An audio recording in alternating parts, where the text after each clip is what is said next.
Bonjour tout le monde, j'espère que vous allez bien, que vous passez une très bonne semaine. Alors aujourd'hui, je voulais parler de deux titres qui sont Mastercard et Visa. Je voulais passer en revue ces deux titres-là afin de regarder un petit peu les perspectives par rapport à ces deux titres.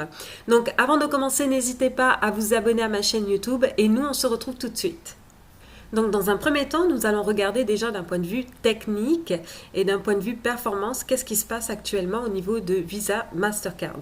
Donc là, en fait, ce que j'ai mis sur ce graphique ici, je veux comparer en fait justement Mastercard, Visa, donc vous les voyez ici, donc en rose vous avez Visa, en bleu vous avez Mastercard et en bleu clair ici c'est XLK, en fait c'est le secteur technologique du S&P 500. Donc pourquoi lui je l'ai mis ici? Tout simplement parce que c'est là-dedans que les compagnies, justement Visa et Mastercard, sont réparties dans l'indice. Donc on peut voir que ça représente à peu près 4 et 3,26% du secteur technologique. Et donc les deux titres principaux sont Apple et Microsoft qui représentent 22 et 20% justement du secteur. Donc là c'est vraiment gros par rapport à 4 et 3,26%. Mais bon, on est quand même dans le top 5 au niveau donc du secteur. Donc je voulais faire un petit peu un suivi par rapport à ça. Donc là, on peut constater que année à date, donc quand on regarde au niveau des performances par rapport au 31 décembre, on peut voir que ça sous-performe pour l'instant le secteur technologique. Donc là, actuellement, les indices sont élevés, mais ce n'est pas tous les titres qui sous-performent l'indice en ce moment. D'ailleurs, on peut la rajouter. Donc voilà, donc il y a un petit peu, comment dire, de rotation au niveau des performances. Donc là, on peut voir que par rapport au S&P 500, nous sommes à 21% sur le S&P 500 et nous sommes seulement à 5,87 et moins 1% pour Mastercard. Donc là, il y a quand même une différence entre ces deux performances-là. Donc là, ça peut être expliqué un petit peu par la baisse des revenus en 2020. Donc là, par exemple, si on constate, vous voyez par exemple ici, c'est juste le nombre de Mastercard, les cartes de crédit, le nombre de cartes de crédit qui avait quand même pas mal diminué donc au cours de 2020. Donc là, on voit une petite progression, mais on a encore un petit peu diminué en fin d'année 2020. Et là, on commence un petit peu à reprendre. Donc là, on peut voir que le Q2 pour 2021 est quand même plus important, donc même plus important que les précédents. Donc là, on ressent un petit peu au deuxième trimestre quelque chose qui se passe. Donc là, ça c'est au niveau donc, des cartes disponibles au niveau de Mastercard. Mais après, si on regarde au niveau des revenus, donc au niveau de Mastercard, on peut voir que justement ici, on avait une courbe un petit peu qui était un petit peu descendante. Donc c'est pour ça aussi que ces deux titres-là n'ont pas forcément ultra performé par rapport à d'autres titres. C'est parce que on avait aussi une baisse ici de croissance au niveau des revenus. Et là, on a une petite reprise, donc ça devient intéressant. Comme vous pouvez le constater ici et ici, on a potentiellement une reprise qui peut devenir intéressante au niveau donc de Mastercard, mais aussi, donc si je vais regarder au niveau de Visa individuellement, c'est un petit peu la même chose. Vous voyez ici une baisse des revenus au niveau des visas et là on commence à avoir une petite reprise ici qui commence à être assez intéressante.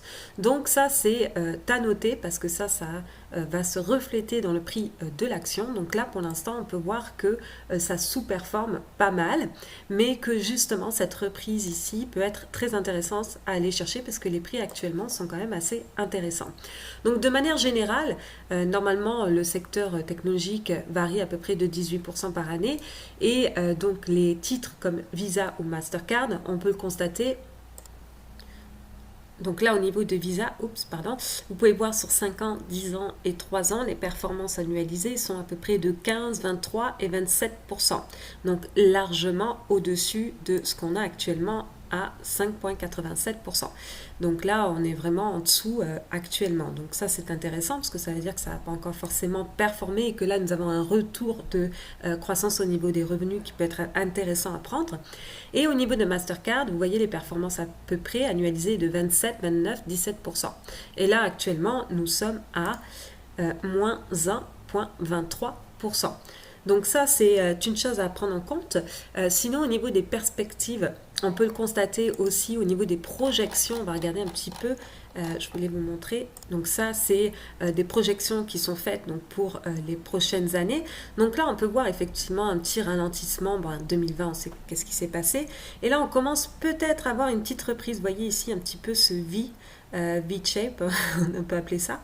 Ça peut être très intéressant parce que là, on a une belle performance qui s'en vient ici. Vous voyez une belle croissance ici au niveau des revenus et au niveau donc des résultats. Donc en bas, vous voyez ici, revenus c'est chiffre d'affaires et net earnings c'est tout ce qui est bénéfices. Donc on voit une croissance au niveau des bénéfices et on voit aussi une croissance au niveau des revenus qui est quand même assez importante qui va reprendre.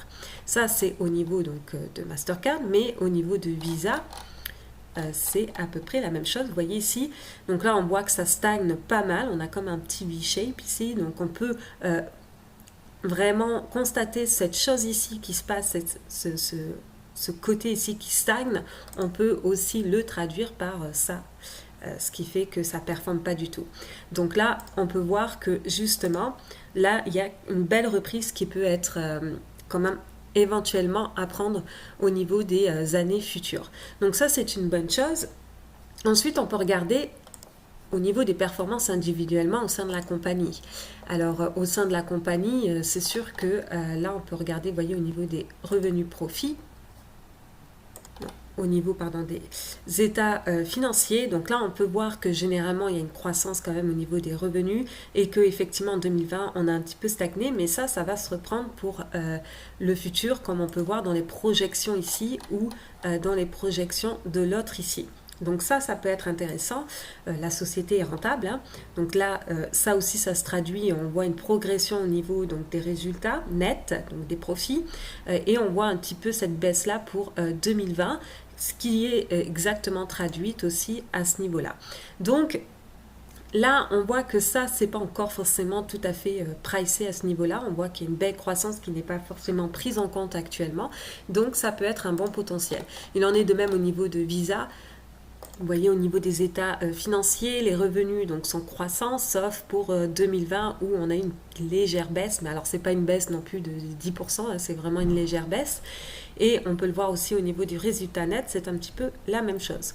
Donc là, ça aussi, dans les projections, on voit qu'il y a quand même une perspective plus intéressante au niveau donc de Visa, pardon, excusez-moi, ici. Donc ça, c'est pour les chiffres. Donc là, au niveau du market share, c'est-à-dire la part de marché, Visa est quand même beaucoup plus important que Mastercard. Et après, vous avez donc American Express et Discover. Ça, c'est vraiment donc au niveau des États-Unis, aux US, parce que quand on prend de manière globale, on a aussi avec UnionPay en Chine. Donc il y a une part très importante actuellement, sauf que c'est ça aussi avec la Chine, il y a beaucoup de réglementation et UnionPay, c'est pas vraiment sûr que ça puisse aller aux États-Unis, étant donné qu'il y a beaucoup de vraiment de guerre entre ces deux pays-là et au niveau des règles aussi, au niveau des législations. Alors, petit détail, le business model, pour ceux qui ne savent pas exactement ce que c'est faciliter donc l'utilisation des cartes pour des paiements. Hein, donc, c'est comme ça qu'on fait les paiements des fois en ligne ou quand on part dans les magasins ou à l'étranger ou autre, on utilise souvent Visa ou Mastercard. Donc, les deux vraiment tiennent leur revenu de tout ce qui est transactionnel, donc vraiment tout ce qui est basé sur les transactions et donc le volume. Donc pour l'instant, on a quand même encore des transactions et des volumes qui sont toujours en croissance et qui ont des projections en croissance dans le futur. Mais au-delà de ça, il faut aussi regarder un petit peu qu'est-ce qu'il y a de nouveau. On peut voir que par exemple, pour ce qui est de Visa, est en train de grossir donc ces segments un peu plus. Donc vous avez par exemple avec Visa Direct qui consiste en fait à utiliser, donc à pousser les paiements en utilisant les plateformes P2P. Alors P2P, juste pour information, ça veut dire le peer-to-peer, c'est un système d'échange de fichiers entre les internautes qui ne passent pas par l'intermédiaire d'un serveur central de stockage. Donc le système est notamment grandement utilisé pour des échanges souvent illégaux de fichiers vidéo ou musicaux. Donc au niveau de ça, il va y avoir une expansion en fait en utilisant ce genre de plateforme-là pour faire des paiements directs de Visa vers un autre compte Visa. Donc ça peut vraiment donner un peu plus de service au niveau de la compagnie Visa et à comment dire, élargir ses services et élargir son potentiel. Donc notamment aussi, donc là on peut voir qu'elle a vraiment conclu des partenariats avec plus de 100 fournisseurs de P2P, vraiment en incluant aussi les grands, comment on dit, les grands précurseurs, pas précurseurs mais les plus connus qui sont Square et PayPal. Donc là on voit des partnerships qui sont quand même très intéressants à ce niveau-là. Donc Visa Direct est le moteur du populaire, de la plateforme populaire P2P comme Venmo ou Cash App. Donc là on voit aussi tout ce côté-là qui est en train de grandir aussi. Donc ça peut être des potentiels à ce niveau-là. Au niveau des saisonnalités, pour ce qui est de Visa, on peut voir que la fin de l'année, donc la fin de l'année, il y a aussi beaucoup d'utilisation de la carte puisqu'il y a beaucoup de choses qui se passent, comme par exemple on a Thanksgiving, on a le Black Friday, on a Noël, donc il y a beaucoup de consommation en fin d'année et donc beaucoup d'utilisation de cartes et donc de transactions. Et là on peut voir que les mois d'octobre et novembre sont de très bons mois au niveau des performances. Et d'ailleurs les meilleurs mois de l'année sont février, avril et octobre et novembre qui arrivent prochainement. Donc ça reste un des meilleurs mois. Et au niveau de Mastercard, c'est un petit peu donc pareil. On peut voir ici, vous voyez ici, en octobre, novembre, sont des très bons mois à ce niveau-là. D'ailleurs, on peut comparer par rapport, sinon le reste de l'année, qui est juste en avril, qui est un très bon mois. Mais sinon, octobre et novembre sont de très bons mois pour de fin d'année. Alors, ce n'est pas des compagnies à tenir pour 2 jours, ce n'est pas pour faire du day trading ou du trading à court terme. Ça, c'est pour des projections vraiment justement sur les années à venir. Ça peut être des bons potentiels quand on voit justement la croissance des revenus qui peut en être tirée. Et actuellement, le prix qui est vraiment un petit peu en sous-performance par rapport au reste du marché, qui peut laisser des potentiels, des opportunités pour le futur, puisque justement actuellement si on est en sous-performance, c'est qu'on a une croissance à venir, ça peut être potentiellement intéressant à investir pour les années prochaines.